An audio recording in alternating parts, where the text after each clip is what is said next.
Paz do Senhor a todos. Eu estou com o desejo de fazer algumas leituras com vocês no decorrer desses dias, ok? A leitura da Bíblia. Eu tenho alguns livros aqui, depois alguém pode dar alguma sugestão de algum livro que queira que esteja aqui neste canal, ok? Mas por enquanto estaremos apenas com a palavra de Deus, porque a Bíblia é sim infalível, inerrante e, com toda certeza, a palavra de Deus. Eu estou aqui com a Bíblia, uma Bíblia de estudo pentecostal, porque eu sou pentecostal, ok? Deixando claro que sou um pentecostal clássico, ok? Existem pelo menos duas linhas que eu posso destacar aqui, que é a linha pentecostal e a linha neopentecostal, e às vezes são confundidas essas linhas. Eu sou um pentecostal clássico. E na visão desta Bíblia, na perspectiva desta Bíblia de estudo pentecostal, nós estaremos fazendo essa leitura. Hoje nós estaremos fazendo a introdução do livro de Mateus, ok?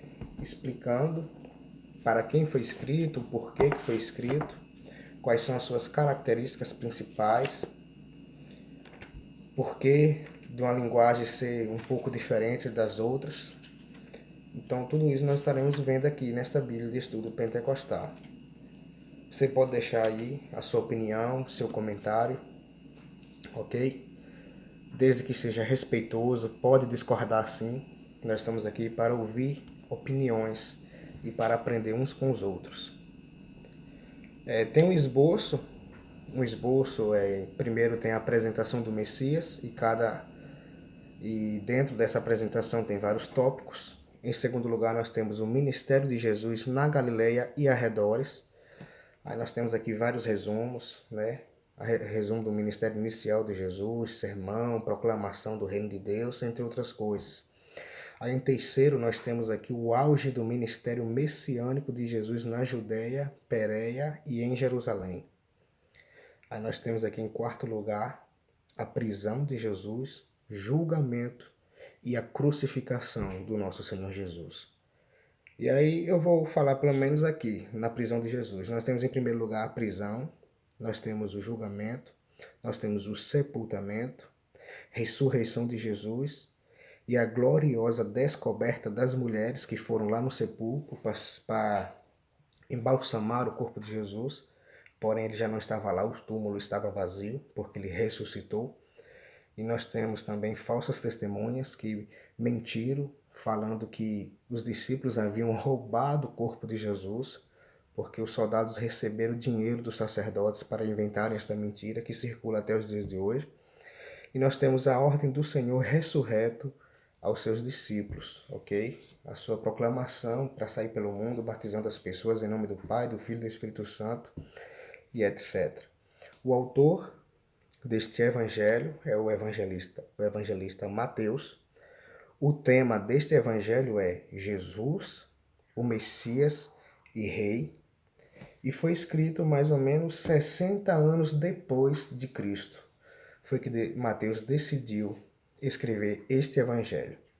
Aí nós temos aqui as considerações preliminares, que diz: é muito apropriado que dentre os evangelhos este seja o primeiro, servindo assim de introdução ao Novo Testamento e a Cristo, o Filho do Deus vivo.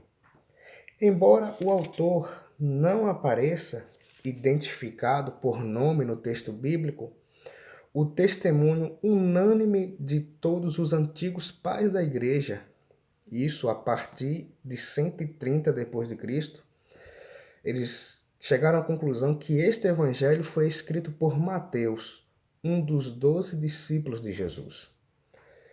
Enquanto que o evangelho segundo Marcos foi escrito para os romanos e o evangelho segundo Lucas para Teófilo e demais crentes gentios, o evangelho segundo Mateus foi escrito para os crentes judaicos, ok?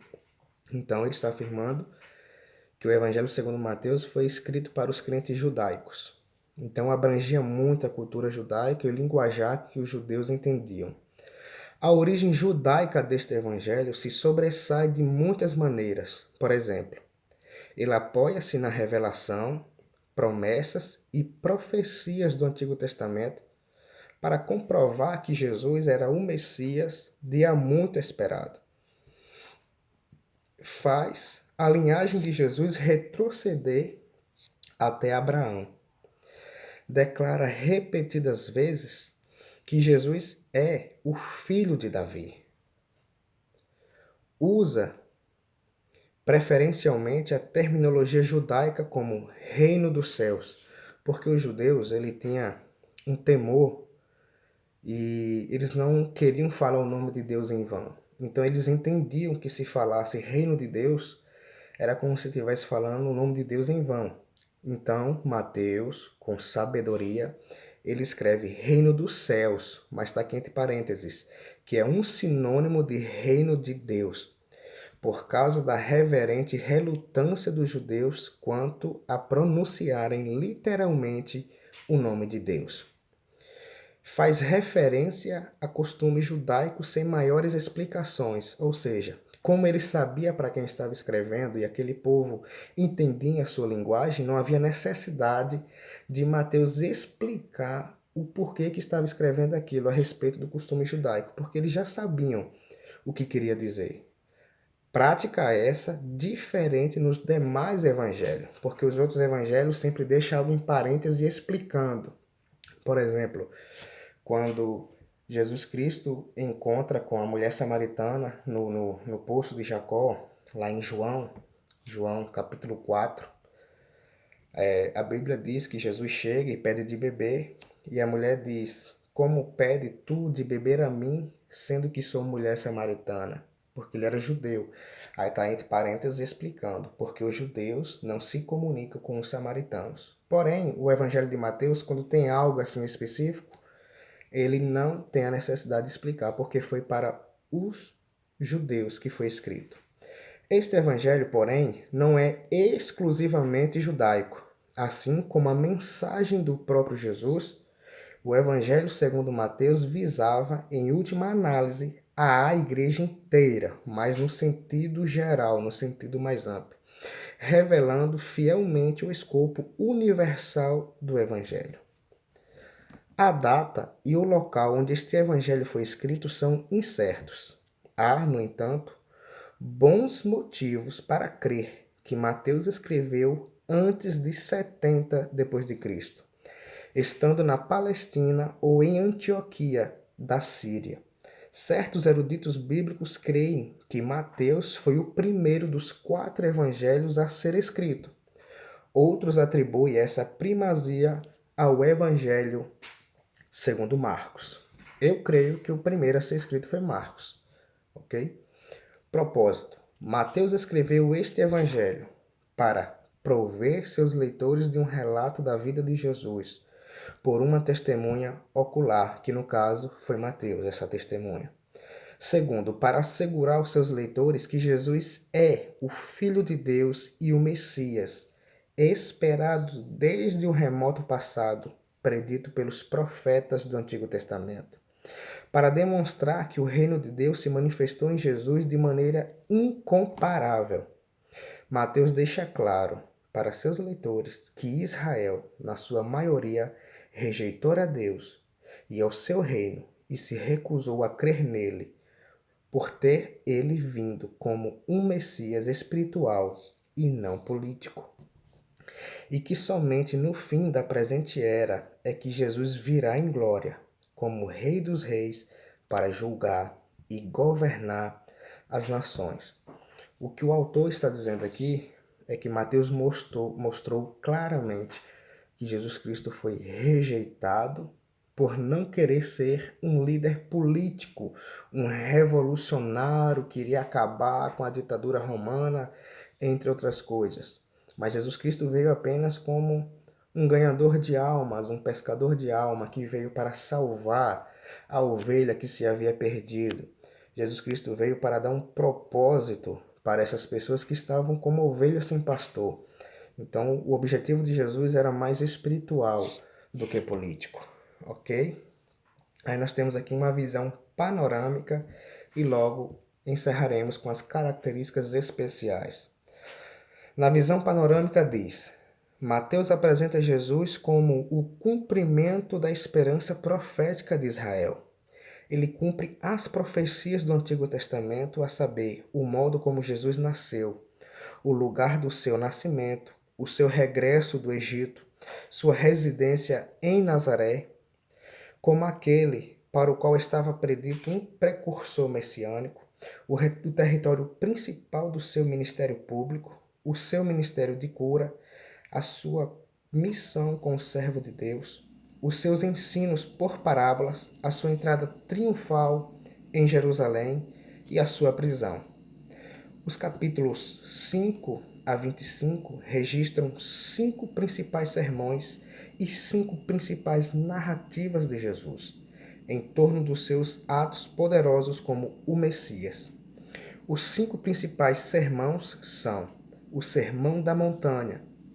Segundo, instruções para os proclamadores itinerantes do reino de Deus. Terceiro, as parábolas a respeito do reino. Quarto, o caráter dos verdadeiros discípulos do Senhor. Quinto, o Sermão do Monte das Oliveiras, a respeito do fim dos tempos. Aí nós temos agora as 5 principais narrativas deste evangelho são: primeiro, Jesus efetua obras poderosas em testemunho da realidade do seu reino. Segundo, Jesus demonstra mais profundamente a presença do reino. Terceiro, a proclamação do reino provoca oposição diversa. Quarto, a viagem de Jesus a Jerusalém e sua última semana ali. Quinto, a prisão, crucificação e ressurreição de Jesus dentre os mortos. Os 3 últimos versículos deste evangelho registram a grande comissão de Jesus a seus discípulos. Agora nós iremos para as características especiais e estaremos finalizando este vídeo. São 7 as características principais deste evangelho. Primeiro, é o mais judaico dos 4 evangelhos. Segundo, contém a exposição mais sistemática dos ensinos de Jesus e do seu ministério de cura e libertação. Isto levou a igreja, no século II, a usá-lo intensamente na instrução dos novos convertidos. Os 5 sermões principais já mencionados contêm os textos mais extensos dos evangelhos sobre o ensino de Jesus, durante seu ministério na Galileia e quanto à escatologia, que são a doutrina. Escatologia é a doutrina das últimas coisas. Este evangelho, de modo específico, identifica eventos da vida de Jesus como sendo cumprimento do Antigo Testamento, com mais frequência do que qualquer outro livro do Novo Testamento. Menciona o reino dos céus, que é o reino de Deus, 2 vezes mais do que qualquer outro evangelho.